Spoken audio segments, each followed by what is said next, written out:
She was just supposed to be his temporary trophy wife, a plain, forgettable black woman who would help secure his CEO position, then disappear with a check and a signature on divorce papers. But when Ethan Rowe lifted the veil at their wedding altar, the breathtaking beauty staring back at him shattered every assumption, igniting a dangerous game of pride, prejudice, and unexpected desire. His mother would stop at nothing to destroy their arrangement, whispering poison about the gold digger who dared marry into Boston's elite white society. As Naomi's walls begin to crumble and Ethan's cold heart thaws, they discover the most dangerous thing isn't the contract they signed. It's the love neither of them planned for, a love that could cost them everything they've built.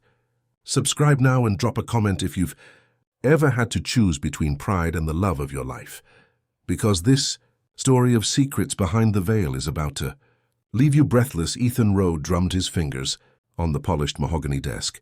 Sunlight streamed through tall windows in his office, highlighting the sharp angles of his face. His mother's voice on the speakerphone was giving him a headache. "The board meeting is in 3 months, Ethan. Your father built this company on family values. How do you expect them to take you seriously as the new CEO when you're still—" Clara Rowe paused dramatically, single and photographed with a different woman every month. Ethan ran a hand through his dark hair. "Mother, I'm 30 years old and perfectly capable of running Rowe Industries without a ring on my finger." "The shareholders don't see it that way," Clara's voice crackled through the speaker. "Your father's will was clear. You need to project stability to keep control. The board is already nervous about your age." Ethan gazed out at the Boston skyline. His father's sudden death 6 months ago had thrust him into leadership. The company was his life now. He couldn't lose it. "What exactly are you suggesting?" he asked, though he already knew the answer. "I've found someone suitable. The daughter of an old family friend. She's modest, quiet. She won't cause trouble or embarrass the family. Not like those models you parade around." Ethan's jaw tightened. "You want me to marry a stranger?" "For appearances, yes. Just until the board confirms your position. After that, well, arrangements can always be made quietly." Ethan stood and paced the room. The walls of his office suddenly felt like a cage. And this woman agrees to this? Her family needs money. Her father left them with nothing but debts. You need respectability. It's a fair trade. Ethan stopped at the window, staring at his reflection. His expensive suit couldn't hide the hard set of his shoulders, or the coldness that had crept into his eyes since his father died. "What's her name?" he finally asked. "Naomi Carter. She works as a seamstress. She's plain but respectable. No scandals, no past. Perfect for our needs." Ethan's lips curved into a humorless smile. Nobody. A plain Jane who needed his money. Someone he could easily manage and dismiss when convenient." "Fine," he said. "Make the arrangements." 3 weeks later, in a small apartment across town, Naomi Carter stood frozen in front of a mirror. Her Aunt Ruth fussed with the simple white dress they'd altered together, tucking and pinning the delicate fabric. "Hold still, child," Ruth said, her voice warm but worried. "We need to make sure this fits perfectly." Naomi hardly recognized herself. The dress was beautiful, the one splurge she'd allowed from the advance the Rose had paid. The rest had gone to clearing her father's debts. "I can't do this, Auntie," Naomi whispered, her brown eyes wide with fear. "Marry a man I've never even met? A rich white man who probably thinks I'm beneath him." Ruth stood, her aging knees cracking as she rose. She took Naomi's face between her hands. "Listen to me. Your daddy made mistakes, but he loved you. This is a chance to clear his name and give yourself a fresh start.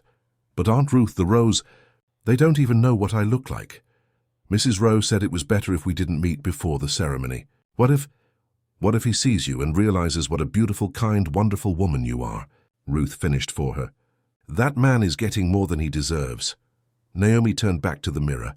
She knew what people saw when they looked at her. A tall, slender black woman with high cheekbones, full lips, and eyes that could stop traffic. But after years of being teased for standing out, for being too much, she'd learned to hide. Simple clothes, hair pulled back. Eyes downcast. "We'll use the veil," Naomi decided suddenly. "The long one that covers my face completely.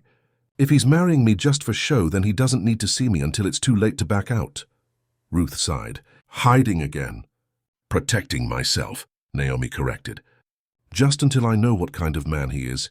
The day of the wedding arrived with gray skies threatening rain. Naomi sat in a small room at the back of the Rowe family's private chapel, her heart hammering in her chest. The veil covered her face completely, turning the world into a soft blur. "It's time," Ruth said, squeezing her niece's hand. "Remember what I told you. Back straight, head high. You're a Carter. We bend, but we don't break." Naomi nodded and stood. The chapel bells began to ring. Ethan stood at the altar, jaw tight, eyes fixed on the stained glass windows above. The handful of guests, mostly business associates and his mother's friends, whispered among themselves. His best friend, Marcus Bell, leaned over. "You look like you're about to face a firing squad, not a bride," Marcus whispered. "Same difference," Ethan muttered. "Mother says she's plain and desperate for money. Perfect for a temporary arrangement," Marcus frowned. "Man, sometimes I don't even recognize you anymore." "Since when did you become so what?" Ethan challenged. Cold, the music changed. The doors at the back of the chapel opened. Ethan didn't turn right away, steeling himself for disappointment. When he finally looked, he saw a figure in white, face completely hidden behind a thick veil, walking slowly toward him. She was taller than he expected, her movements graceful despite obvious nervousness. Naomi kept her eyes on the floor as she walked. Through the veil, Ethan Rowe appeared as a tall, broad-shouldered blur in a dark suit. She could feel the weight of everyone's stares. Her fingers tightened around her bouquet. When she reached the altar, she finally looked up. Through the veil, she could see Ethan more clearly now. Strong jaw, dark hair swept back, deep blue eyes that barely glanced at her. His expression was distant, almost bored. He looked exactly like the kind of rich, entitled man she'd feared. The ceremony began. The priest's words echoed in the chapel. Naomi's heart beat so loudly she could barely hear her own responses. Ethan's voice was clear and confident, but empty of emotion. Then came the moment she'd been dreading. "You may now lift the veil and kiss your bride," the priest announced. Ethan reached forward, his movements mechanical. Naomi closed her eyes, bracing herself for his reaction. The veil lifted. A collective gasp rippled through the chapel. Ethan froze, his hands still holding the veil. His eyes widened as he stared at the woman before him. High cheekbones, flawless dark skin, full lips, and eyes. Deep brown eyes that met his with quiet dignity despite the fear he could see in them. This woman wasn't plain. She was stunning. Naomi watched emotions flicker across Ethan's face. Shock, confusion, then something that looked almost like anger. His jaw clenched tight. The chapel fell silent. "Kiss your bride," the priest prompted again, his voice uncertain. Ethan leaned forward stiffly, pressing his lips briefly against hers. The kiss was cold, formal. When he pulled back, his eyes were guarded. Naomi's heart sank. He wasn't pleased. He was angry. She'd tricked him somehow, though she'd never claimed to be anything other than what she was. "I present to you Mr. and Mrs. Ethan Rowe," the priest announced to scattered applause. In the front row, Clara Rowe sat rigid, her face pale with shock and displeasure. The reception was held in the grand ballroom of the Rowe estate. Crystal chandeliers cast rainbow light over white-clothed tables. A small orchestra played softly in the corner. It should have been magical. Instead, it felt like torture. Naomi sat at the head table beside Ethan, who hadn't spoken a word to her since the ceremony. Guests stared openly, whispering behind hands and napkins. She could guess what they were saying. Why would Ethan Rowe marry someone like her? What was the catch? "You could have told me," Ethan finally said, his voice low so only she could hear. Naomi turned to him. "Told you what?" "What you looked like." His eyes didn't meet hers, fixed instead on his champagne glass. Would it have mattered? "This isn't a real marriage. It matters that I was deliberately misled." Naomi's back stiffened. "I never described myself to you or your family. If someone told you I was plain, it wasn't me." Before Ethan could respond, Clara appeared at his side, her smile tight as she placed a hand on her son's shoulder. "Ethan, the Hendersons want to congratulate you." Her eyes slid to Naomi, cold and assessing. "I'm sure your bride won't mind if I borrow you for a moment." "Of course not, Mrs. Rowe," Naomi said quietly. As they walked away, Naomi heard Clara whisper, "This isn't what we agreed to, Ethan. She's going to attract attention, questions." Naomi sat alone, pushing food around her plate. A man dropped into the chair beside her. Marcus, Ethan's best man. "So the mysterious bride reveals herself," he said, his tone friendly. "I'm Marcus." The only person who tells Ethan when he's being an idiot. Despite herself, Naomi smiled. Does that happen often? More and more lately. Marcus studied her. He didn't know what you looked like, did he? Naomi shook her head. His mother said it would be better to wait. I thought, she paused. I thought maybe he was worried I wouldn't be white enough for his family. Marcus winced. Clara's the one with those concerns, not Ethan. At least not the Ethan I grew up with. He glanced across the room where Ethan stood stiffly beside his mother. Kai's changed since his father died, colder, more focused on the business than people. Why are you telling me this? Because despite how this started, you're married to my friend. And right now you both look miserable. Marcus stood. Just so you know, Ethan's not a bad guy. Proud and stubborn, yes, but not bad. The reception dragged on for hours. By the time the last guests left, Naomi was exhausted. A housekeeper led them upstairs to Ethan's wing of the house, now their wing. The bedroom was massive, with tall windows, a fireplace, and a king-sized bed draped in expensive linens. Naomi stood awkwardly by the door as Ethan loosened his tie. Your things have been unpacked in the closet, he said, not looking at her. The bathroom is through there if you want to change. Naomi grabbed her nightclothes and retreated to the bathroom. It was bigger than her entire apartment had been. She changed quickly, removing her makeup and letting her hair down from its tight updo. When she emerged, Ethan was standing by the window, already changed into silk pajama pants and a t-shirt. He turned, and for a second, she caught surprise on his face again before he masked it. I'll take the couch in my office next door, he said. You can have the bed. This isn't what you expected, is it? Naomi asked suddenly. When you agreed to marry me? Ethan's eyes finally met hers. No, my mother said you were... He stopped. Plain, modest, not someone who would draw attention. Naomi finished for him. That's what she told me, too. That you wanted a simple, quiet wife who wouldn't make waves. And is that what you are? Quiet, simple? His tone was almost challenging. Naomi lifted her chin. I'm a seamstress who grew up in Dorchester. My father died leaving nothing but debts. I agreed to this marriage to protect my aunt from losing her home. So yes, I'm simple in that way. She paused. But I won't be invisible. Not anymore. Something flickered in Ethan's eyes, surprise, maybe respect. But it vanished quickly. This is temporary, he said. Once the board confirms my position, we can quietly go our separate ways. 3 months, maybe 6. You'll get the money we agreed on. No one needs to get hurt. Naomi nodded, her throat tight. Good night, Mr. Rowe. Ethan, he corrected.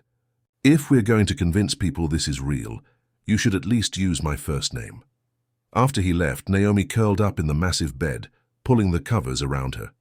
Tears she'd held back all day finally escaped. What had she gotten herself into? Sunlight woke her the next morning. For a moment she forgot where she was. Then reality crashed back. She was Naomi Rowe now, her stranger's wife. She dressed in simple jeans and a sweater, twisting her hair into a neat bun. When she opened the bedroom door, she heard voices from downstairs, Ethan and his mother, their tones sharp. Naomi hesitated at the top of the grand staircase, then moved quietly down until she could hear clearly. This is not what we agreed to, Ethan. Clara's voice was tight with anger. She's going to attract attention, questions, gossip. What exactly is your problem, Mother? That she's black? Or that she's beautiful? Ethan's voice was cold. Don't be crude. I'm thinking of the company, the board. They wanted stability, not a spectacle. People will think you married her for all the wrong reasons. Or worse, they'll dig into her background. There's nothing wrong with her background. We checked thoroughly. Then annul it. Say there was a mistake. We can find someone more appropriate. There was a long silence. Naomi held her breath. No, Ethan finally said. It's done. The press was at the wedding. Announcing an annulment now would be worse than continuing. Besides, there's nothing inappropriate about her. She's well-spoken, educated, and from what I've seen, knows how to behave in public. You're making a mistake, Clara warned. Maybe, but it's my mistake to make. Naomi backed away silently, tears stinging her eyes. She wasn't wanted here. Not by Ethan's mother, not really by Ethan himself. She was a transaction gone wrong, a burden to be managed. She retreated to the bedroom, trying to compose herself. A knock at the door startled her. Mrs. Rowe?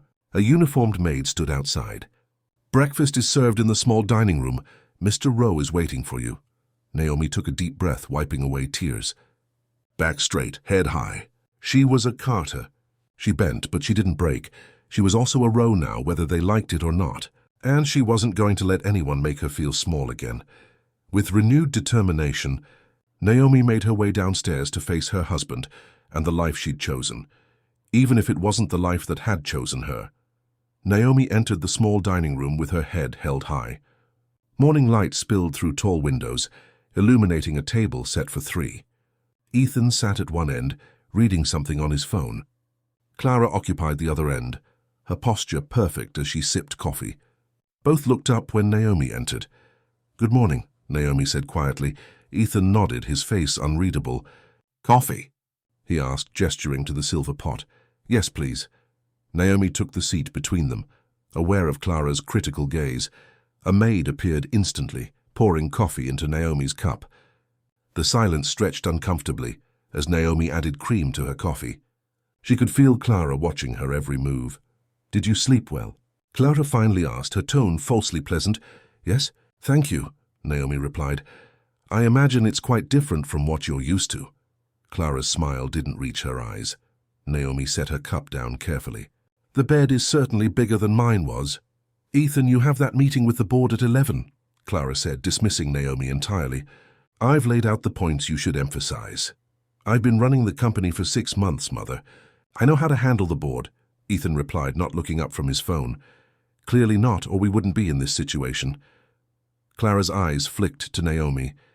Naomi's cheeks burned. She focused on buttering her toast, trying to become invisible. "The situation is handled," Ethan said coldly. "I'm married. The board wanted stability. They have it. Yes, but drop it, Mother." Clara's lips thinned.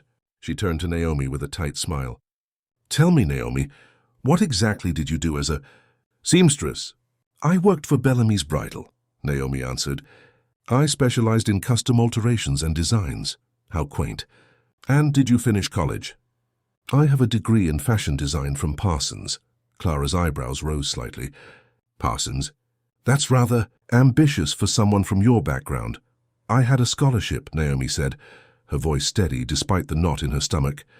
"Mother," Ethan warned. Clara ignored him. "And what does your family think of this arrangement?" "My parents are both deceased.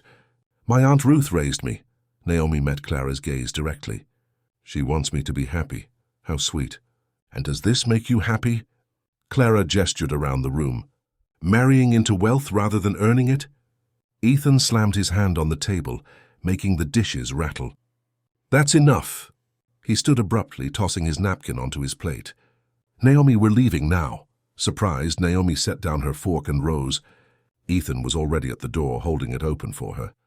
She followed him out, feeling Clara's cold stare on her back. Ethan strode through the massive house, his footsteps echoing on marble floors. Naomi hurried to keep pace. "I'm sorry about that," he said stiffly when they reached the main foyer.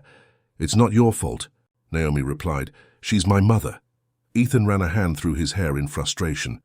"Look, I have meetings all day. Will you be okay here?" Naomi hesitated. The thought of spending the day alone in this huge house, possibly encountering Clara again, made her stomach tighten. "Actually, I'd like to get some of my sewing supplies from my apartment. I could work on some projects while you're busy." Ethan looked surprised, then nodded. "I'll have Davis drive you. Just tell him when you want to return." As Ethan turned to leave, Naomi called after him, "Thank you for stepping in back there." Ethan paused, his back to her. "She was out of line," he said simply, then continued toward the door. Naomi watched him go, confusion swirling inside her.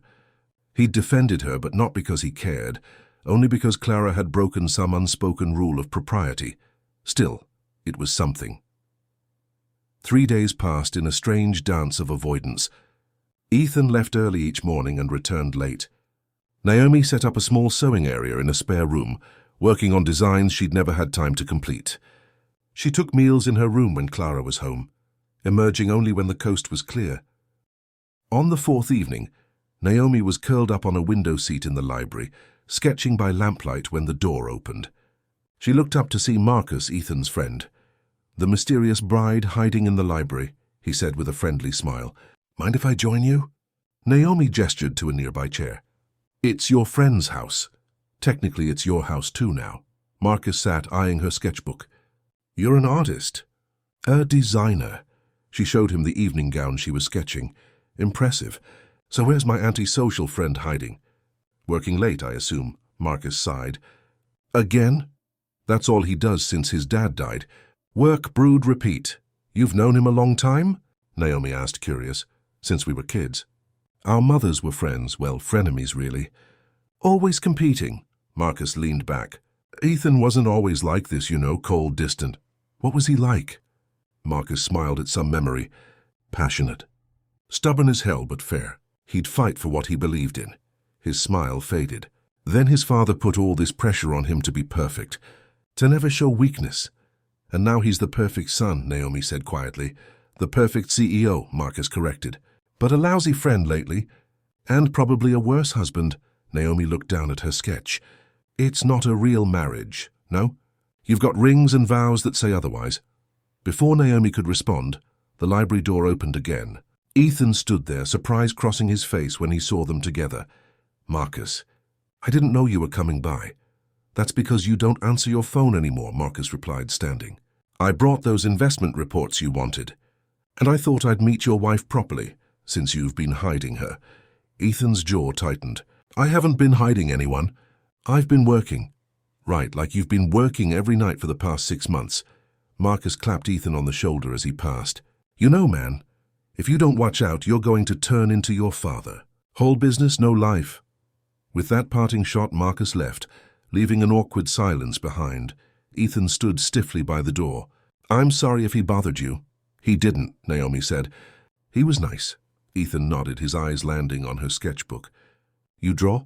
Design. It's what I went to school for. He came closer, looking at her sketch. For a moment, his face softened. It's good. Thank you. Their eyes met briefly before Ethan looked away. There's a garden party tomorrow. For the company. As my wife, you should be there. Naomi tensed. Will your mother be there? Yes, Ethan admitted. But so will I. She won't say anything inappropriate. Naomi wasn't convinced, but she nodded. What should I wear? Something appropriate, Ethan said, then winced at his word choice. I know what you mean. Naomi cut him off, closing her sketchbook. Don't worry, I won't embarrass you. She stood and walked past him, her back straight and head high. At the door, she paused. Good night, Ethan. The next day, Naomi spent hours getting ready for the garden party. She chose a simple knee-length dress in pale blue, elegant without being flashy. She pulled her hair back in a sleek twist, applied minimal makeup, and wore only the wedding ring Ethan had given her as jewelry. When she descended the stairs, Ethan was waiting in the foyer. He wore a light grey suit that made his blue eyes seem even brighter. For a moment, he stared at her. Is this appropriate enough? Naomi asked, unable to keep the edge from her voice. Ethan cleared his throat. You look beautiful, he said quietly. The compliment caught her off guard. Thank you, she managed. The garden party was held on the vast back lawn of the Rowe estate. White tents dotted the manicured grass. A string quartet played softly. Men in expensive suits and women in summer dresses mingled, champagne glasses in hand. These are the board members and their families, Ethan explained as they walked arm in arm across the lawn. Just smile and be yourself. They're curious about you. I bet they are, Naomi murmured. For the next hour, Ethan introduced her to dozens of people whose names blurred together. Naomi smiled and answered the same questions over and over. Yes, they'd met through family connections. No, they hadn't dated long. Yes, it had been a whirlwind romance. The lies tasted bitter on her tongue.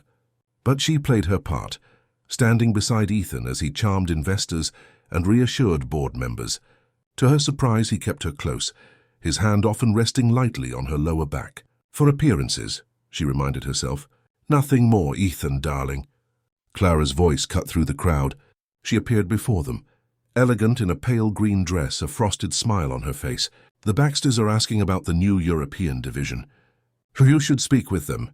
In a moment, Mother. I'm introducing Naomi to the Wilsons. Clara's smile tightened. I'm sure Naomi won't mind if I borrow you. After all, what would she contribute to a discussion about international business? The words were polite, but the meaning was clear. Naomi didn't belong in these conversations, in this world. Before Ethan could respond, an older woman nearby laughed loudly. Oh, Clara, really? You sound just like my mother-in-law when I married into the family. She thought a girl from Minnesota couldn't possibly understand the Andersons' shipping empire. She winked at Naomi. 30 years later, I'm running half the company while my husband plays golf. Clara's face flushed. Margaret, that's not at all what I... It's exactly what you meant, Margaret interrupted cheerfully. Now, Naomi dear, come sit with me. I want to hear all about how you've been adjusting to life as a row. It's not for the faint of heart, is it? Grateful for the rescue, Naomi allowed herself to be led away. As they walked, she glanced back to see Ethan watching her, an unreadable expression on his face. The party continued as clouds gathered on the horizon. By late afternoon, the sky had darkened ominously. Guests began making excuses to leave as thunder rumbled in the distance.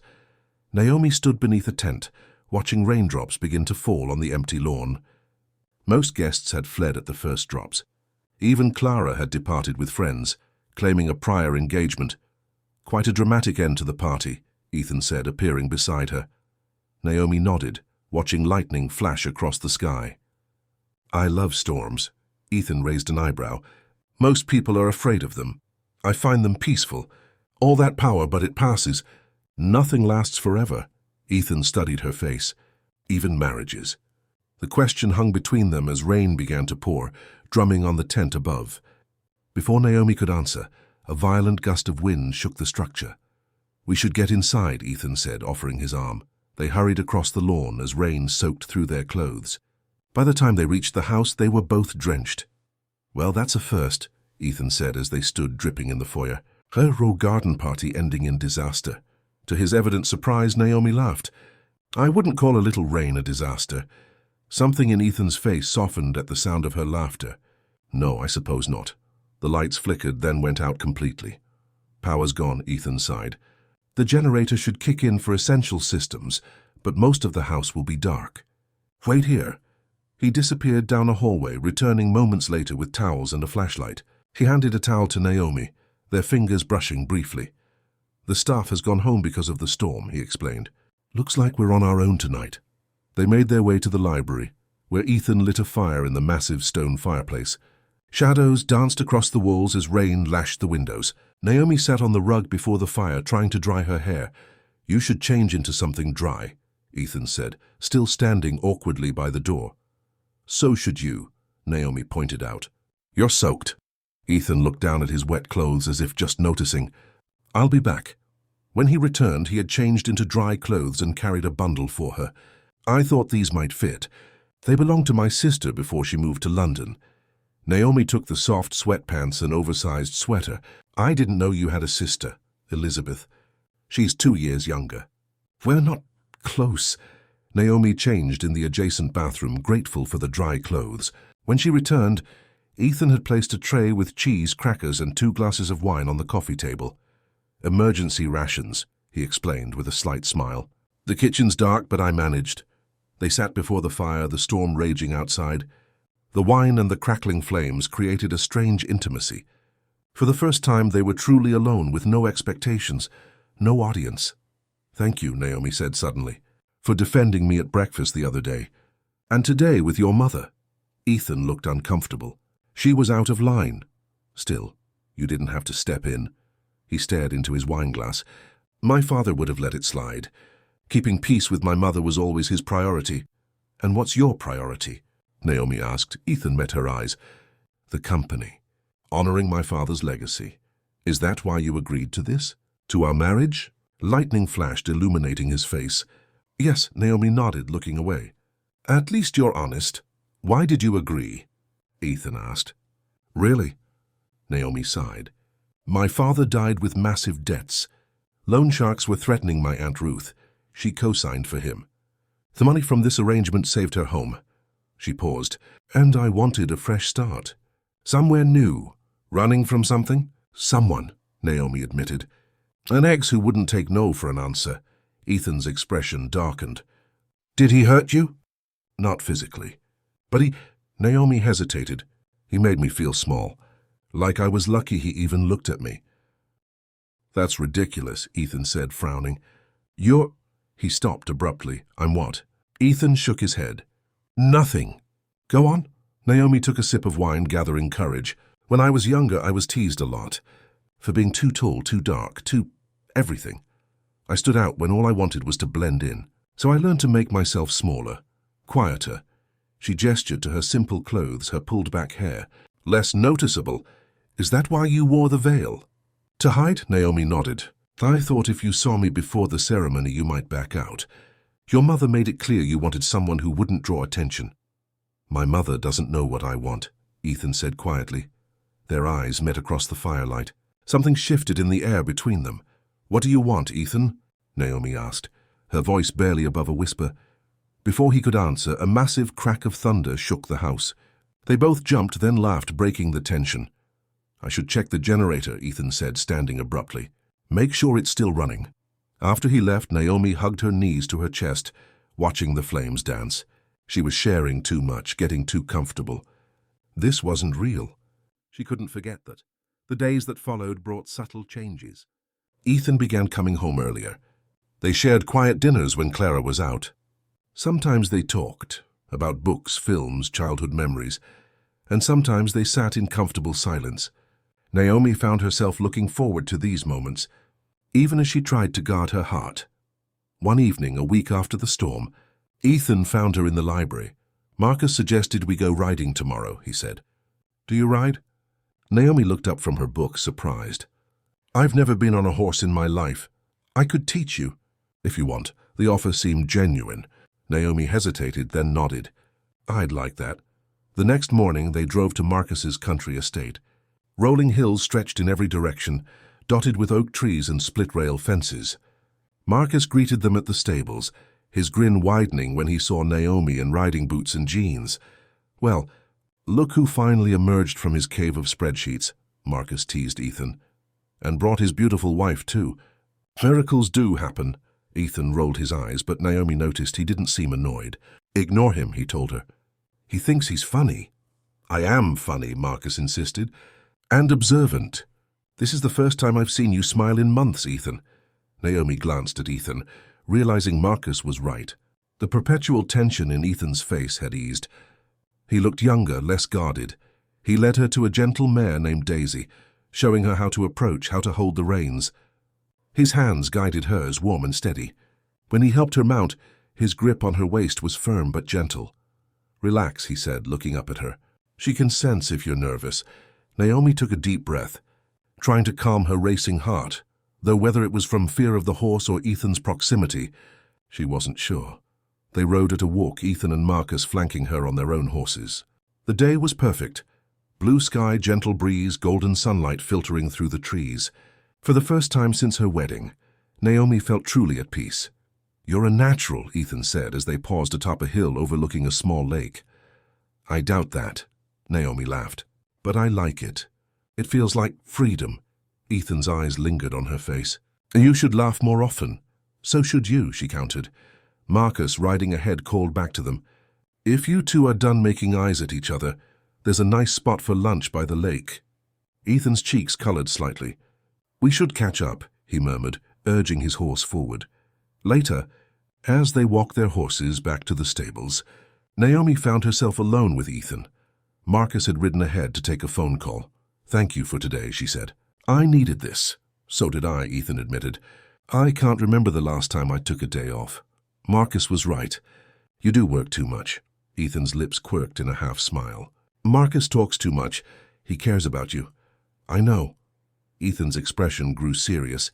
Naomi, I want to apologize. For what? For how this started, for assuming things about you. I should have met you before the wedding. I should have... It's okay, Naomi interrupted. We both agreed to this arrangement. Neither of us expected... Expected what? Ethan asked, stopping to face her. Naomi looked into his blue eyes, seeing something there she hadn't before. Warmth. Interest. To get along? She finished softly. The moment stretched between them, full of unspoken possibilities. Then Ethan stepped closer, his hand gently touching her cheek. Naomi, he whispered, his breath warm against her skin, her heart hammered in her chest as he leaned forward. His lips met hers, soft and questioning. Unlike their wedding kiss, this one was real, tender, uncertain, and full of something new. When they broke apart, Naomi's eyes remained closed for a moment. savoring the feeling. "I shouldn't have done that," Ethan said, his voice rough. Naomi opened her eyes. "Why not?" "Because this isn't supposed to be real. What if I want it to be?" The words escaped before she could stop them. Ethan's eyes darkened with emotion. "Naomi, Hey, lovebirds!" Marcus's voice cut through the moment. "You coming or what?" "Stables are closing." The spell broke and Ethan stepped back. "We should go," he said, avoiding her eyes. The ride home was quiet, each lost in their own thoughts. But something had changed between them. A door opened that couldn't be closed again. That night, as they prepared for a dinner with Ethan's business associates, Naomi heard him talking with Marcus in the hallway outside their bedroom. "Can't believe how wrong I was about her," Ethan was saying. "Remember how I thought she'd be plain?" "Boring?" Marcus laughed. "Man, you couldn't have been more wrong. Your mother really sold you a bill of goods there. I know. But now, I don't know what to do, Marcus. This was supposed to be temporary. And now," there was a pause, "now I'm not sure I want it to be." Naomi's heart leapt. But then Ethan continued, "But what if she's just playing a part? What if she's still just in it for the money?" The words hit Naomi like a slap. She backed away from the door, her hand covering her mouth to stifle a gasp. After everything they'd shared, he still thought she might be using him. She'd been a fool to think things had changed, to think he saw her, really saw her. This was still just a business arrangement to him, a transaction, and she was letting herself fall for a man who would never truly trust her. The dinner that night was torture. Naomi smiled and played the perfect wife, but inside her heart was breaking. Every time Ethan touched her arm or smiled at her, she wondered if it was real or just for show. By the time they returned home, her emotions were raw, exposed. As they entered the foyer, Clara was waiting, her face tight with anger. "Ethan, I need to speak with you privately." "Whatever you have to say, you can say in front of my wife," Ethan replied firmly. Clara's eyes narrowed. "Fine.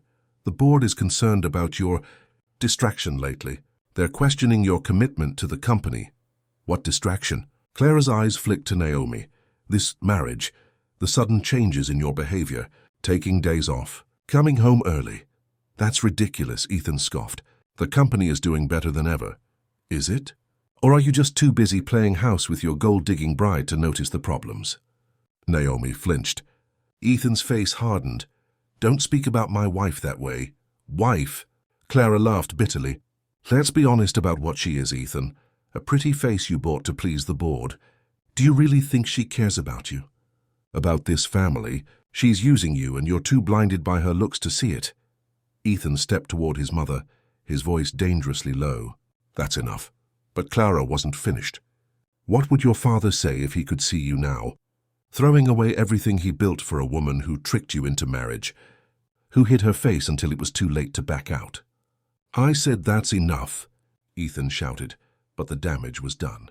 Tears streamed down Naomi's face as she backed toward the stairs.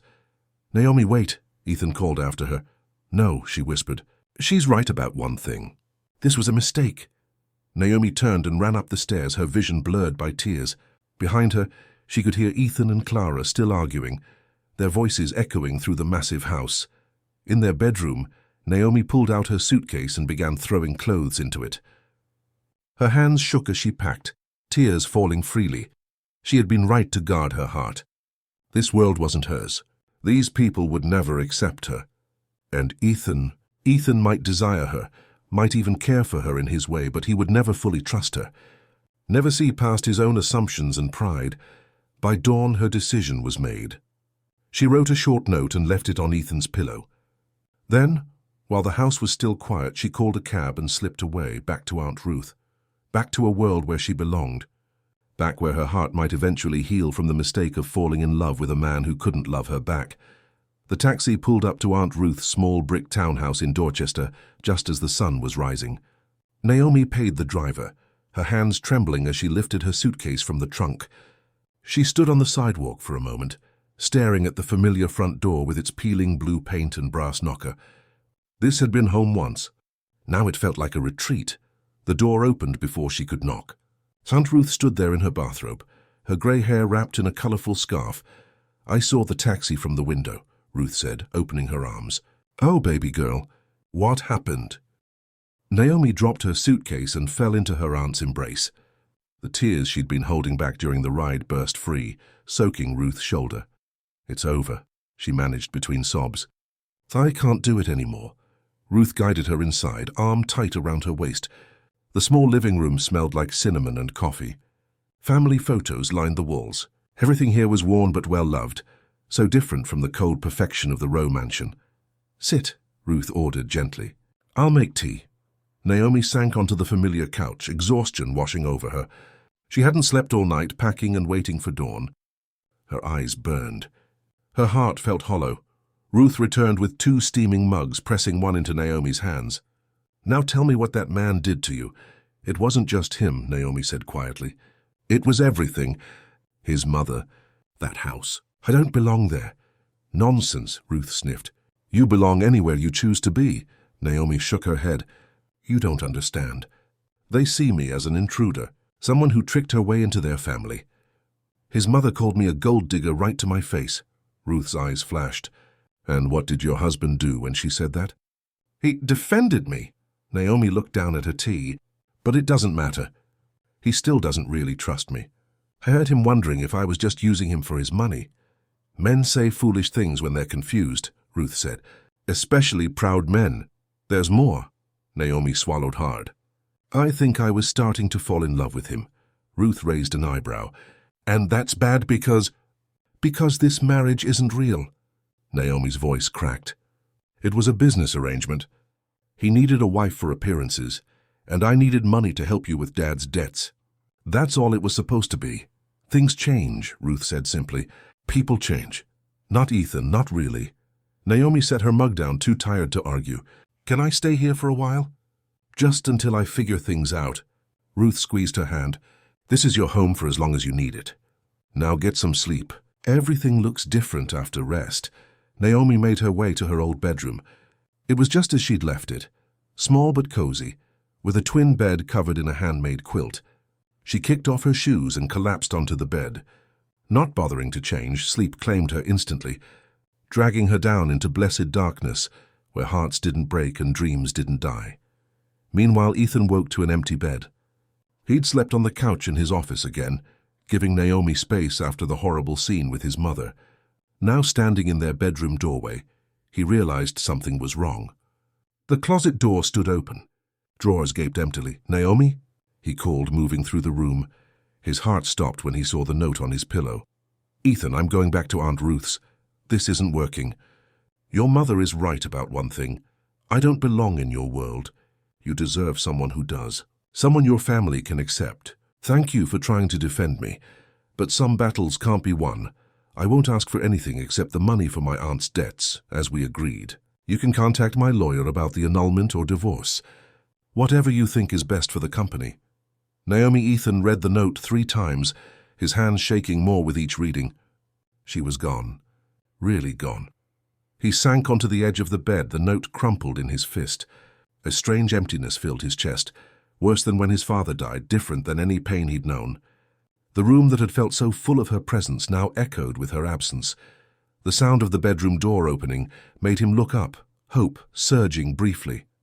But it was just his mother, already dressed for the day in one of her perfect suits. "Ethan, about last night," she began, then stopped when she saw his face.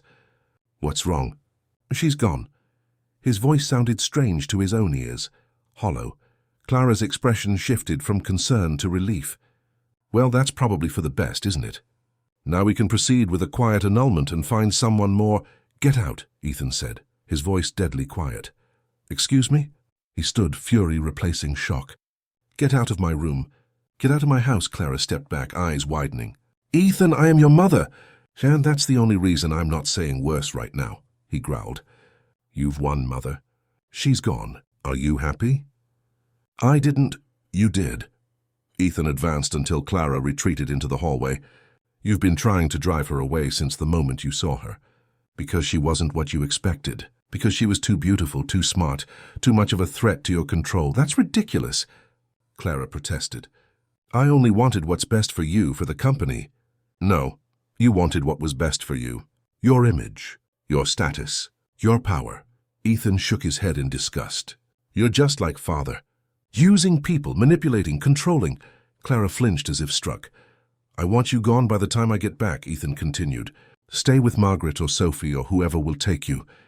I don't care, but I can't look at you right now. He brushed past her, taking the stairs 2 at a time, ignoring her calls after him. In the garage, he grabbed keys to the fastest car and peeled out of the driveway. Gravel spraying behind him. He drove blindly. No destination in mind, just needing motion, speed. Anything to outrun the pain building in his chest. How had everything gone so wrong? When had Naomi stopped being a business arrangement and become essential? 3 hours later, he found himself at Marcus's door, disheveled and hollow-eyed. Marcus took one look at his face and pulled him inside without a word. She left, Ethan said, dropping onto Marcus's couch. She's gone. Marcus handed him a glass of whiskey. Can't say I'm surprised after what your mother said to her. It wasn't just my mother. Ethan stared into the amber liquid. It was me. I didn't trust her. I kept her at arm's length. I treated her like she was disposable. Yeah, you did, Marcus agreed, not softening the blow. You acted like a jerk, man. She heard us talking. When I wondered if she was just after the money, Marcus winced. Ouch! I'm such an idiot, Ethan groaned, dropping his head into his hands. I finally find someone real. Someone who sees past all this. He gestured to indicate his wealth, his name. And I blow it because I'm too proud to admit I was wrong about her. So what are you going to do about it? Marcus asked. Ethan looked up, confusion crossing his face. What do you mean? She left me. And? Since when does Ethan Rowe give up that easily? Marcus leaned forward. If she matters to you, if she really matters, then fight for her. How? She thinks I don't trust her. That I'm ashamed of her. Are you? Of course not. Ethan stood pacing the room. She's the most amazing woman I've ever met. She's kind and strong and talented and beautiful and... Then tell her that, Marcus interrupted. Not me, her. She won't believe me. Then prove it, Marcus's voice softened. Look, man, I've known you since we were kids. You've changed these past few months. When you're with her, you're lighter somehow.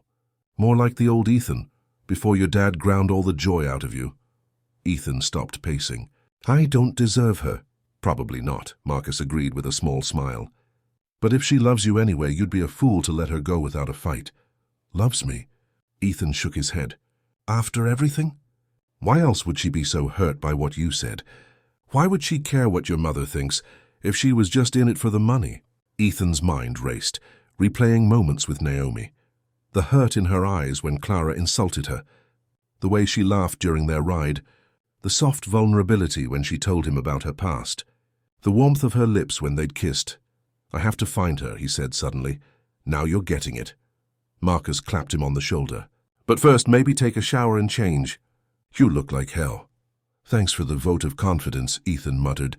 But there was a spark in his eyes that hadn't been there before. Determination. Hope. As the afternoon sun slanted through Aunt Ruth's kitchen windows, Naomi sat at the small table, picking at a sandwich. She'd slept most of the day. Exhaustion finally giving way to a dull, persistent ache in her chest. You need to eat, Ruth urged, sitting across from her. I'm not hungry. Ruth sighed. Want to tell me what really happened? The whole story this time? Naomi set down her sandwich. I told you. His mother hates me. The marriage was just for show, and yet here you are, heartbroken. Ruth reached for Naomi's hand.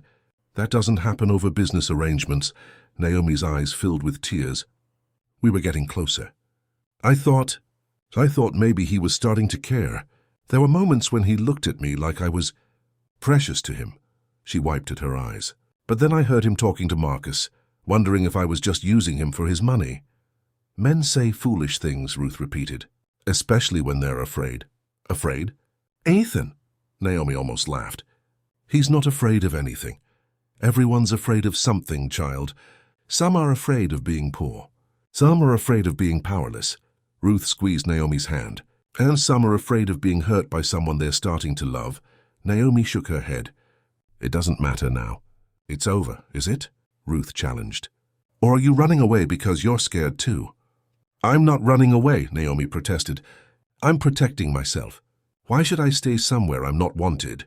Are you so sure you're not wanted? Ruth asked gently. Did that man tell you to leave? Did he say he didn't want you? No, but... No buts. You made a vow, Naomi Carter. For better or worse. It wasn't a real marriage, Naomi insisted, wasn't it? You stood before God and made promises. Seems pretty real to me. Naomi started to argue, then stopped as Ruth's words sank in. Had she run because she truly believed Ethan didn't want her? Or because she was afraid he might never love her the way she was growing to love him? The sound of car tires on gravel interrupted her thoughts. Ruth peered through the kitchen window, her eyebrows rising. Well, well, she murmured. Seems like someone else doesn't think it's over either. Naomi's heart stuttered. What? Who is it? But Ruth was already moving to the front door, smoothing her skirt and patting her hair. Guess you'll have to come see for yourself. Naomi followed hesitantly, her pulse racing. Could it be? Ruth opened the front door. There, standing on the small porch, was Ethan. He wore jeans and a simple button-down shirt, more casual than she'd ever seen him. His hair was rumpled, his eyes ringed with shadows. He looked like he hadn't slept in days, though it had only been hours since she left. Mr. Rowe, I presume, Ruth said, eyeing him up and down. You look terrible. Aunt Ruth. Naomi gasped. Ethan's eyes found Naomi behind Ruth, and something like relief flooded his face. Naomi, he breathed, taking a step forward. Ruth blocked his path. Not so fast, young man. You think you can just show up after my niece comes home crying because of you and your mother? Ethan swallowed hard. No, ma'am. I don't expect anything. I need to speak with her, please. Ruth studied him, her expression stern. You hurt her again, and you'll answer to me. Understood? Yes, ma'am, Ethan said solemnly. Ruth stepped aside, gesturing Naomi forward. 5 minutes. In the garden, where I can see you through the window. Naomi followed Ethan outside to the small backyard garden Ruth tended so lovingly. Rose bushes lined the fence. Tomato plants climbed wooden stakes. A bench sat beneath an old apple tree dappled in shade. They stood awkwardly, neither speaking first. Naomi crossed her arms over her chest, trying to shield her heart. You left, Ethan finally said. Yes, without saying goodbye. I left a note. A note. Ethan ran a hand through his hair. Do you have any idea what it felt like to wake up and find you gone? To read those words. Do you have any idea what it felt like to hear you wondering if I was just using you for your money? Naomi countered, pain sharpening her voice. After everything we've shared. Ethan flinched. I'm sorry. I was an idiot. Yes, you were. I was confused, scared. Naomi's eyes widened slightly. You? Scared? Of what? Of how fast things were changing. Of how much I was starting to... He looked away. Need you. The word hung between them, heavy with meaning. Your mother made it very clear I'm not welcome in your world, Naomi said softly. And maybe she's right. Maybe we're too different. My mother is wrong, Ethan said firmly. About everything. About you. About us. He stepped closer. I kicked her out of the house. Naomi's mouth fell open. You what? Well, asked her to leave temporarily, Ethan amended. But I meant it. What she said to you was unforgivable. But she's your mother, and you're my wife. Ethan's gaze held hers. My real wife. Not just on paper. Naomi's heart leapt, but she forced herself to stay calm. Am I?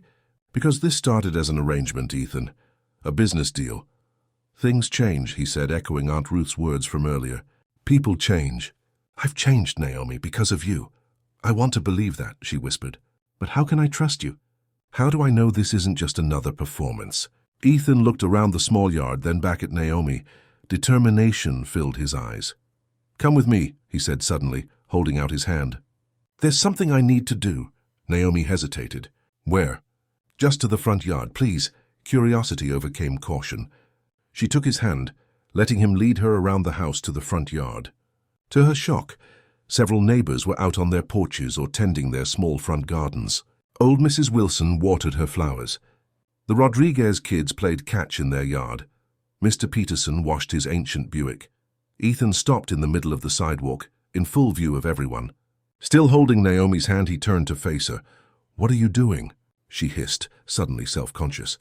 Instead of answering, Ethan raised his voice. Can I have everyone's attention, please? Heads turned. Activity stopped. Mrs. Wilson's watering can froze mid-pour. Ethan! Naomi tried to pull her hand away, but he held firm. "My name is Ethan Rowe," he announced to the gathering neighbors, "and I need to make a public apology to my wife, Naomi." Heat flooded Naomi's cheeks as more people emerged from houses drawn by the commotion. Aunt Ruth appeared on the porch, arms crossed but a small smile playing at her lips. "I have been prideful," Ethan continued, his voice carrying down the street. "Arrogant. I judged this amazing woman before I even knew her. I mistrusted her even as she showed me nothing but honesty. I let my mother insult her while I stood by, too concerned with appearances and family reputation." Mrs. Wilson let out a disapproving cluck. Mr. Peterson shook his head. "Worse, I hurt her with my doubts. I made her feel unwelcome in what should have been her home, too." Ethan turned to fully face Naomi, both her hands in his now. "And I'm standing here, making a fool of myself in front of all these people, because I need you to know I'd rather lose everything. My pride, my company, my family name, than lose you." A murmur ran through the small crowd. The Rodriguez kids had stopped playing to watch, wide-eyed. "I don't deserve your forgiveness," Ethan continued, his voice softer now but still audible to everyone. "I don't even deserve your love, but I'm asking for a chance to earn both." Tears blurred Naomi's vision. "This is crazy," she whispered. "Everyone is watching." "Let them watch," Ethan said, dropping to one knee on the sidewalk. Shocked gasps rippled through the neighbors. "Naomi Carter Rowe, I'm asking you to come home. Not to my house, but to our home. I'm asking you to be my wife. Not for show, not for business, but for real. Because somewhere between that first cold kiss at the altar and your empty pillow this morning, I fell in love with you." Naomi's hands flew to her mouth. "Ethan, you don't have to answer now," he said, still kneeling. "You don't even have to believe me yet. I know trust is earned, but please give me the chance to earn it," Mrs. Wilson shouted from across the street. "Girl, if you don't take that man back, I will." Laughter broke the tension. Naomi wiped at her tears, a smile fighting its way through. "Get up," she said, tugging at Ethan's hands. "You're embarrassing yourself." "I don't care," he said, but he stood, never breaking eye contact. "I'll embarrass myself every day if that's what it takes." "That won't be necessary," Naomi said softly. "But there are conditions. Anything. No more secrets. No more doubts, at least not unspoken ones." She took a deep breath. "And I want a real marriage. Not just for show. Not just until the board confirms you. Forever." Hope bloomed in Ethan's eyes. "Is that a yes?" "It's a maybe," Naomi said, but she was smiling now. "A strong maybe." The neighbors burst into applause. Someone wolf whistled. On the porch, Aunt Ruth wiped a tear from her eye. Ethan pulled Naomi into his arms, holding her close. "I'll take a maybe," he whispered against her hair. "It's more than I deserve." For the first time since she'd left the mansion, the hollow ache in Naomi's chest eased. She wasn't ready to go back yet. There were still words to be said, trust to be rebuilt, but the wall between them had cracked open, letting light shine through. "I need proof," she said as they walked back toward Ruth's house, neighbors still watching and whispering, "that you really see me. Not just my face. Not just what's useful about me. The real me. I'll prove it," Ethan promised. "Every day for the rest of our lives if I have to." Inside, Ruth was waiting, arms crossed but eyes twinkling. "Well, did Prince Charming convince you?" Naomi glanced at Ethan. "I'm thinking about it." "She's making me work for it," Ethan added, a hint of his old smile returning. "Good," Ruth said firmly. "You deserve to sweat a little, young man." She eyed him up and down again. "But I will say this. Any man willing to make a fool of himself in public for a woman probably loves her for real." "I do," Ethan said simply. The certainty in his voice made Naomi's heart skip. Maybe, just maybe, they had a chance. 3 days later, Ethan arrived at Ruth's house in the sleek black car, dressed in one of his expensive suits again. His face was serious as he helped Naomi into the passenger seat. "Are you sure about this?" he asked, studying her face. "We don't have to go back there. We could start fresh somewhere else." Naomi smoothed her simple blue dress. "I'm sure. If we're going to make this work, we have to face her sometime." The drive to the Rowe mansion was quiet, tension building with every mile. Naomi stared out the window, wondering if she was making a mistake. She'd agreed to come back, to give their marriage a real chance. But returning to that house, facing Clara again, as they turned into the long driveway, Ethan reached over and squeezed her hand. Whatever happens in there, remember this, you're my choice. My family now. The words warmed her, giving her strength. Clara was waiting in the grand foyer when they entered, her face a careful mask. She wore a tailored navy dress, pearls at her throat, hair perfectly styled. "The picture of a society matron." "Ethan," she said, her eyes flickering to Naomi. "You're back." "We're back," Ethan corrected, his hand firmly on Naomi's lower back. "Both of us." Clara's lips tightened almost imperceptibly. "Of course. Naomi, welcome home." The words were right, but the tone was cold, formal. Naomi lifted her chin. "Thank you, Mrs. Rowe. Please call me Clara," she said, though her eyes remained distant. "After all, we're family now." Ethan's posture was stiff, wary. "Is everything prepared as I asked?" "Yes, the staff has been informed. Your changes have been implemented." Clara's smile didn't reach her eyes. "Though I still think—" "Mother," Ethan cut her off, his voice firm. "We agreed." Clara pressed her lips together, then nodded once. "Of course. I'll leave you two to settle in." She moved toward the door, then paused. "The Hendersons are expecting us for dinner at 7. "I've already accepted." Ethan's jaw tightened. "Cancel it. Naomi and I have plans." Clara's eyes widened slightly. "But Richard Henderson is a key board member." "This dinner has been planned for weeks." "Then you go," Ethan said calmly. "Explain that I'm spending the evening with my wife. They'll understand, will they?" Clara challenged. "When your position is still so precarious? When the board vote is just weeks away?" Naomi felt the tension radiating from Ethan. This was exactly what she'd feared, being the reason he lost what mattered to him. "Ethan," she said softly, "we can go to the dinner. It's okay." "No," he said firmly, never taking his eyes from his mother. "It's not okay. I promised Naomi tonight would be just us, and I intend to keep that promise." Clara's face hardened. "You're making a mistake. Your father would never—" "I'm not my father," Ethan interrupted, his voice like steel. "And thank God for that." Clara flinched as if struck. For a moment, hurt flashed across her face before the mask returned. "Very well," she said stiffly. "I'll make your excuses." She turned and walked out, her heels clicking sharply on the marble floor. When the door closed behind her, Ethan's shoulders relaxed slightly. "I'm sorry about that." "She's still angry," Naomi observed. "She's always angry when she doesn't get her way." Ethan took Naomi's hand. "But she's going to have to adjust." "Things are different now, are they?" Naomi asked. "She still has a lot of influence with the board." "If you keep choosing me over the company, then I choose you," Ethan said firmly. "The company doesn't matter if I lose you." The certainty in his voice made Naomi's doubts falter. "But it's your father's legacy. Everything you've worked for." "No," Ethan said, leading her up the grand staircase. "It's just a company." "You're my legacy now. You're what matters." At the top of the stairs, he guided her not toward their bedroom, but down a different hallway. "I have something to show you." He stopped before double doors Naomi had never seen open. With a small smile, he pushed them wide. Inside was a large, sunny room, windows taking up nearly one wall. A massive cutting table dominated the center. Racks of fabric lined one wall. A professional sewing machine sat on a custom table. Mannequins stood ready for fitting.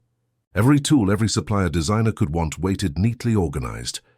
"Your studio," Ethan said, watching her face. "I had it prepared while you were gone, so you can create, design, build your own business if you want."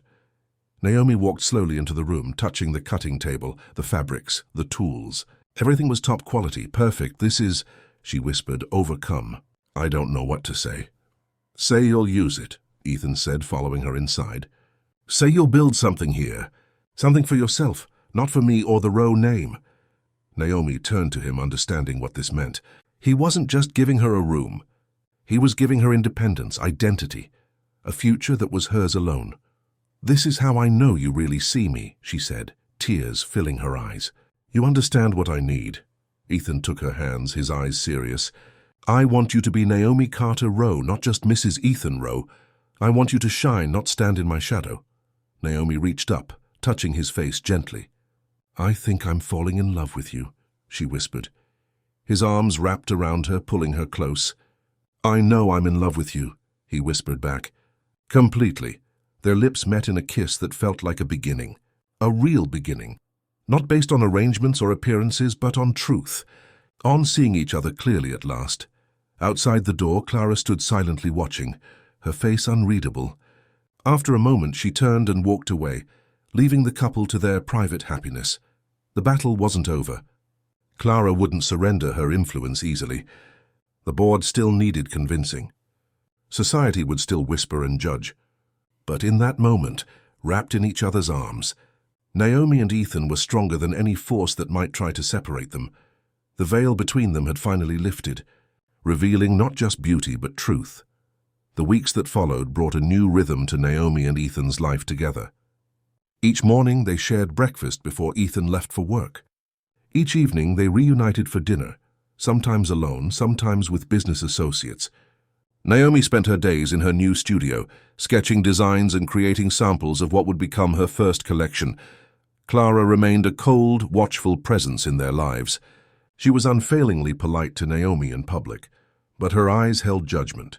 In private, she made her disapproval clear through pointed comments and meaningful silences. "Don't let her get to you," Ethan said one night as they prepared for bed. "She'll come around eventually." Naomi wasn't so sure. "I don't think she'll ever accept me, Ethan, not really." "Then that's her loss." He wrapped his arms around her from behind, meeting her eyes in the bathroom mirror. "Because you're not going anywhere." Naomi leaned back against him, drawing strength from his certainty. They were finding their way step by step, learning to trust, learning to love. But as the board meeting approached, the meeting that would determine Ethan's future as CEO, tensions in the house grew. Clara was constantly on the phone, speaking in hushed tones that fell silent when Naomi entered a room. Ethan worked later, coming home with worry lines creasing his forehead. "Is everything okay?" Naomi asked one night, finding Ethan in his office long after midnight, surrounded by spreadsheets and reports. He looked up, his eyes tired but softening at the sight of her. "Just preparing. The board meeting is next week. Are you worried?" Ethan hesitated, then nodded. "My mother's been unusually quiet. That usually means she's planning something." Naomi perched on the edge of his desk. "What can I do to help?" "Just be there," he said, taking her hand. "Your presence reminds me what's really important." The night before the board meeting, Clara requested a family dinner. Naomi's stomach knotted at the invitation, delivered by a maid rather than Clara herself. Nothing good could come from such a gathering. "We don't have to go," Ethan said when Naomi told him. "We can have dinner in our room." "No," Naomi shook her head. "We can't avoid her forever.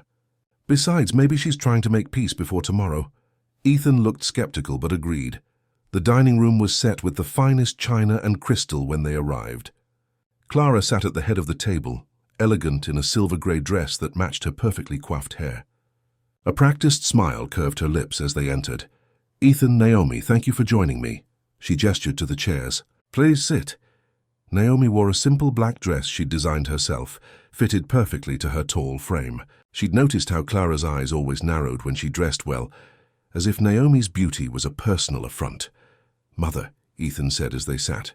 "What's the occasion?" "Must there be an occasion for family to dine together?" Clara's smile remained fixed, though I suppose tomorrow's board meeting is worthy of note. The first course arrived, a delicate soup Naomi barely tasted. The conversation remained painfully polite, focused on neutral topics: weather, the garden, an upcoming charity event.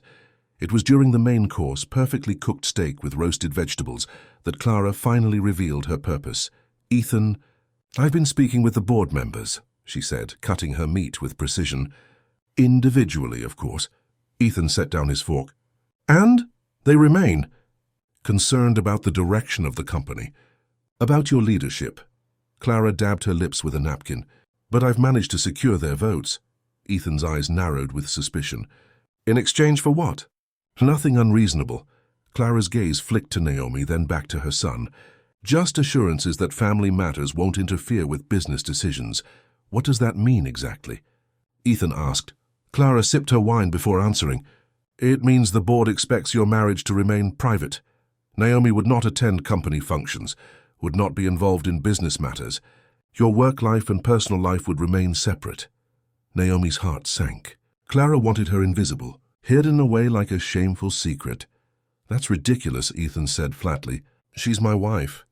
Yes, but the board feels— I don't care what the board feels, Ethan interrupted.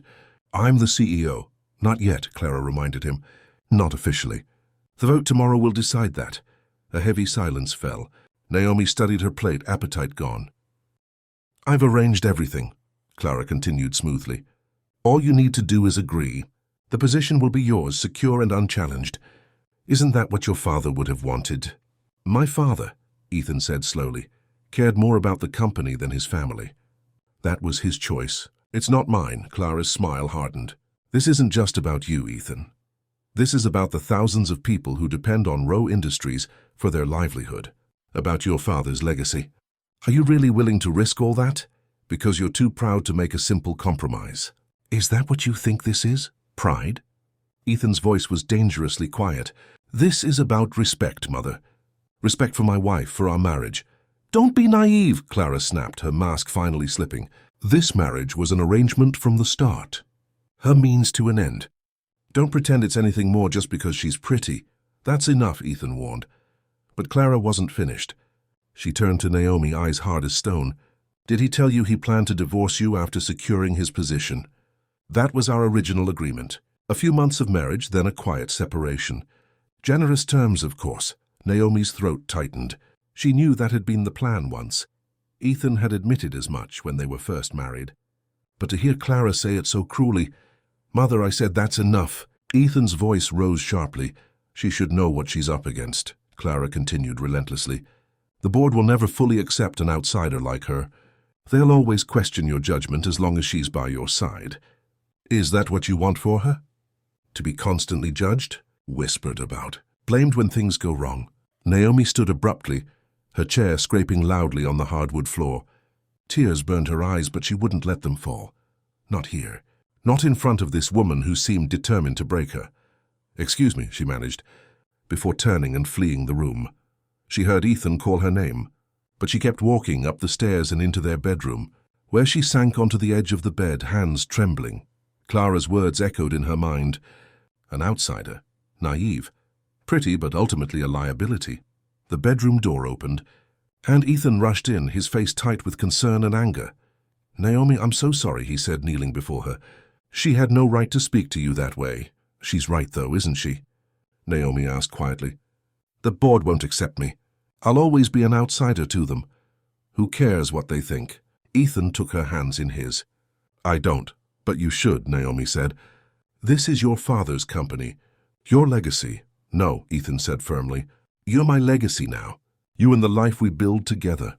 A sob escaped Naomi's throat. I don't want to be the reason you lose everything you've worked for. Listen to me, Ethan said, cupping her face in his hands.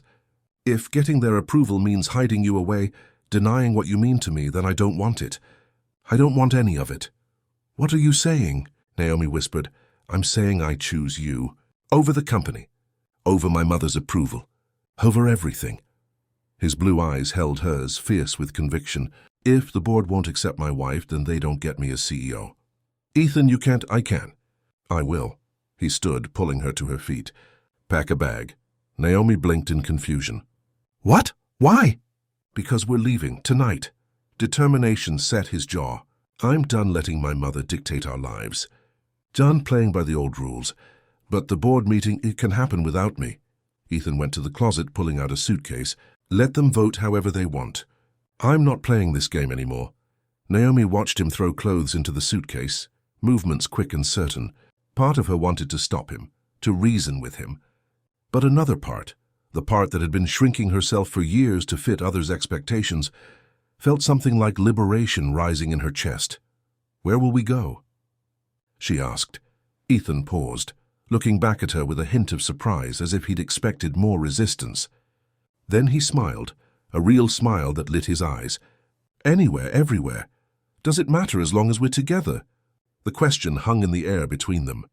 Did it matter? All her life, Naomi had sought security, stability. The marriage to Ethan had been part of that, a way to secure her aunt's future, her own future. But standing here, looking at this man who was willing to walk away from everything for her sake, she realized something important. True security wasn't in money or status or others' approval. It was in being truly seen, truly valued, truly loved. No, she said finally, a smile breaking through her tears. It doesn't matter. They packed quickly, taking only what they needed. As they carried their bags downstairs, Clara appeared in the foyer, eyes widening at the sight of their luggage.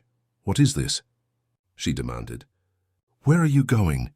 "Away from here," Ethan said simply. "Away from you and your manipulations." Clara's face paled. "You can't be serious." "The board meeting is tomorrow." "Send them my resignation," Ethan replied, heading for the door. "Ethan!" Clara's voice cracked with something like panic. "Your father built this company from nothing. You can't just walk away." Ethan stopped, turning slowly to face his mother. "That's the difference between me and Dad, isn't it? He never would have walked away. Not for you. Not for anyone." A flash of old pain crossed Clara's face, quickly masked. "Your father did what was necessary. For all of us, did he?" Ethan challenged. "Or did he hide in his work because it was easier than facing the mess he'd made of his family?" Clara flinched. For the first time, Naomi saw beyond the perfect facade to the wounded woman beneath. A woman who had probably once loved, only to learn that she would always come second to a company. "You're making a mistake," Clara said, but her voice had lost its certainty. "No," Ethan said gently. "For once in my life, I'm doing something right." He took Naomi's hand. "Goodbye, Mother." They were halfway to the door when Clara spoke again, her voice small and strained. "Please, don't go." Something in her tone made them both stop. When Naomi looked back, she saw Clara's perfect posture had crumbled. She looked suddenly older, vulnerable. "She's the wrong choice, Ethan," Clara said, but the words lacked conviction.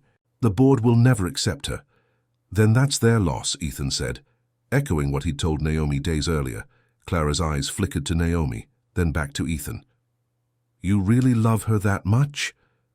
"Enough to throw everything away?" "Yes," Ethan said without hesitation. "I do." Something shifted in Clara's expression, surprise perhaps, or recognition. She straightened, smoothing her dress with trembling hands. "Your father never would have done that," she said softly. "Not for me. Not for anyone." The admission hung in the air, raw and painful. Naomi felt a surprising surge of compassion for this proud, difficult woman who had spent decades second to a company. "Mrs. Rowe," Naomi said quietly, stepping forward, "I know you don't approve of me. I know you think I'm wrong for your son, for your family." Clara's chin lifted slightly, but she didn't deny it. "But I love him," Naomi continued. "Not his name or his money or his position. Him. And I would never ask him to choose between me and the company that means so much to him." Clara's eyebrows rose slightly, suspicion in her gaze. "So maybe there's a middle path," Naomi suggested. "One where Ethan doesn't have to sacrifice either." Ethan looked at her with confusion. "Naomi, what are you saying?" She squeezed his hand. "I'm saying that running away solves nothing. We face this together. The board, your mother, all of it. But we face it on our terms, not hers." Naomi turned back to Clara. "You want what's best for Ethan, for the company. So do I. We have that in common, at least." For a long moment, Clara was silent, studying Naomi with new eyes. Finally, she gave a small, tight nod. "What do you propose?" "We all attend the board meeting tomorrow," Naomi said. "Together. As a family, united." Clara's eyes narrowed. "And what makes you think the board will accept that?" "Because they'll have no choice," Ethan interjected, understanding dawning on his face. "Not if we present a united front." "Exactly," Naomi said. "They wanted stability. They'll see it. They wanted assurance that family matters won't interfere with business. They'll get it, because we'll show them our family is stronger together." Clara's lips pressed into a thin line. "It won't be easy." "Nothing worth doing ever is," Naomi replied, meeting the older woman's gaze steadily. Clara looked between them, calculation in her eyes. Then, almost imperceptibly, her shoulders relaxed. "Very well," she said. "We'll try it your way." It wasn't acceptance, not really, but it was a start. The next morning, Naomi stood before the mirror, examining her reflection with critical eyes. For this meeting, she'd created something special. A tailored dress in deep burgundy that flattered her figure without being showy. Professional yet distinctly her own design. "You look perfect," Ethan said, appearing behind her in the mirror. He wore his best suit, confidence in every line of his body. "Ready for battle?" Naomi took a deep breath. "As ready as I'll ever be." They found Clara waiting in the foyer, immaculate in a navy suit, her silver hair swept into an elegant chignon. Her eyes moved over Naomi's dress with something like surprise. "You made that?" she asked. Naomi nodded. "Last night. Clara hesitated. "Quite good." Coming from Clara, it was practically effusive praise. Naomi blinked in surprise. "Thank you." The drive to Rowe Industries headquarters was tense, the three of them sitting in awkward silence in the back of the town car. Ethan held Naomi's hand tightly, his thumb stroking her palm in silent reassurance. The boardroom was intimidating, all dark wood and leather chairs surrounding a massive table. 12 men and 3 women looked up as they entered, surprise registering on several faces at the sight of Naomi. "Ladies and gentlemen," Clara said smoothly, taking command as they entered. "I believe you all know my son Ethan, and this is his wife, Naomi Rowe." Naomi felt the weight of their stares, some curious, some disapproving. She lifted her chin, meeting their gazes directly. "Please be seated," said an older man at the head of the table. "We have much to discuss." The meeting began with financial reports, market projections, all delivered in the dry language of business. Naomi listened attentively, watching Ethan as he fielded questions with confidence and clarity. His knowledge was impressive, his vision for the company's future compelling. Then came the moment they'd been dreading. The older man, Richard Henderson, Naomi recalled, cleared his throat and fixed Ethan with a stern look. "Now, regarding the matter of your personal life," he began, "there have been concerns raised about your recent marriage and how it might affect your judgment as CEO. Ethan started to respond, but to everyone's surprise, Clara spoke first. "If I may address that point, Richard," she said, her voice firm. Henderson nodded, eyebrows rising slightly. "I was among those who initially raised such concerns," Clara admitted. "I feared that Ethan's hasty marriage might indicate impulsiveness, poor judgment." Naomi tensed, wondering if Clara was about to betray them after all. "But I was wrong," Clara continued, her voice clear and steady. "In the week since their marriage, I have observed nothing but positive changes in my son. He is more focused, more balanced. His wife has proven herself to be not only a supportive partner, but a talented designer in her own right." Murmurs ran around the table. Ethan's hand found Naomi's beneath the table, squeezing tightly. "The Rowe name has always stood for family values," Clara went on. "My husband founded this company on that principle, but somewhere along the way we lost sight of what that truly meant. Business came first, always first." She paused, emotion briefly tightening her voice before she regained control. "Ethan has shown me a different path, one where family and business strengthen each other rather than compete." Clara's eyes met Naomi's briefly. "His wife has my full support, and so should he have yours as CEO of Rowe Industries." A stunned silence fell over the room. Naomi couldn't believe what she'd just heard. Neither, it seemed, could Ethan, who was staring at his mother as if she'd grown a second head. Henderson cleared his throat. "Well, that's quite a statement, Clara. I think we've heard enough to make our decision." He looked around the table. "Shall we vote?" The vote was unanimous. Ethan Rowe was officially confirmed as CEO of Rowe Industries, with no conditions attached regarding his marriage or personal life. As they left the boardroom, Ethan pulled his mother aside. "What you said in there was the truth," Clara finished for him, though it wasn't easy to admit. "Thank you," Ethan said simply. Clara nodded, her eyes moving to Naomi. "I may have been hasty in my judgment of your wife. It wasn't quite an apology, but from Clara it was monumental. Perhaps we could have lunch next week," Clara suggested stiffly, "to discuss your designs. I have connections in the fashion industry who might be interested." Naomi blinked in surprise. "I'd like that," she said cautiously. Clara nodded once, then walked away, back straight, head high, every inch the Rowe matriarch. But something had changed. A crack had appeared in the wall between them. Not friendship, not yet, but possibility. Did that just happen? Naomi whispered to Ethan once Clara was out of earshot. "I think it did," Ethan said, looking as stunned as she felt. "My mother actually backed down." "Not down," Naomi corrected. "Forward." She chose to move forward. Ethan wrapped an arm around her waist, pulling her close. "Like we're going to do?" "Exactly like that." Naomi smiled up at him, heart full. "Together." 6 months later, Naomi stood nervously backstage at her first fashion show. Her debut collection, modest but beautiful pieces designed to make women feel confident rather than exposed, was about to be revealed to the world. Breathe, Ethan said, squeezing her shoulders gently. They're going to love you. What if they don't? Naomi whispered, peeking through the curtains at the crowd of fashion critics, buyers, and influencers. Then they have terrible taste, Ethan replied with a grin. But they will. Your designs are amazing. You're amazing. From across the room, Aunt Ruth gave her a thumbs up, resplendent in one of Naomi's designs. Beside her, surprisingly, sat Clara, elegant as always, but wearing the scarf Naomi had made her for Christmas, a peace offering that had been cautiously accepted. Their relationship remained complicated. Clara still had moments of coldness, of judgment, but there were other moments too. Unexpected compliments, tentative gestures of inclusion. Small steps toward something, if not warm, then at least respectful. It's time, the stage manager called. Naomi took a deep breath, then nodded. The music began. Models lined up, and her dreams started walking down the runway. Ethan kissed her quickly. Go get 'em. They'll be right here.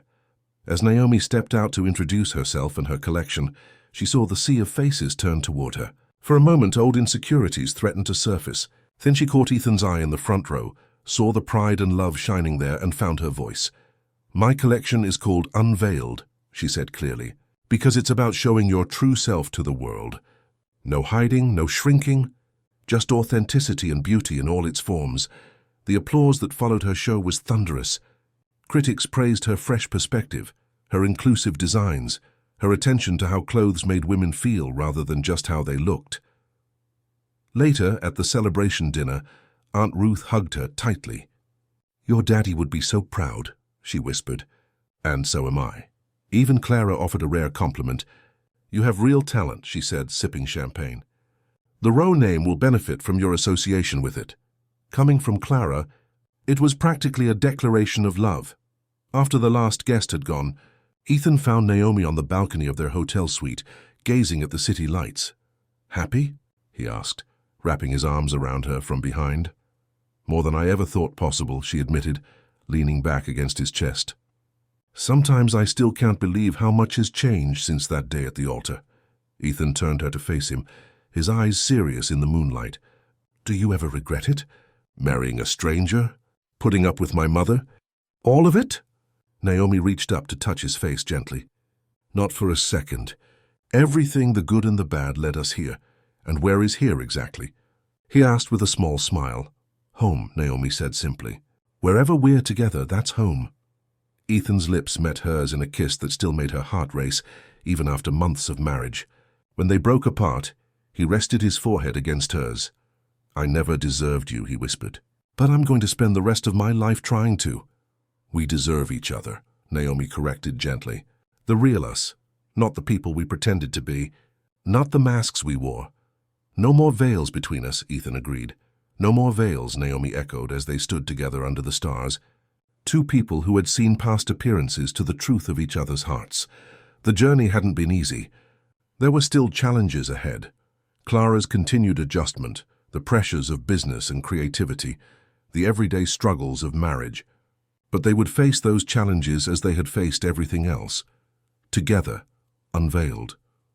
True. The end.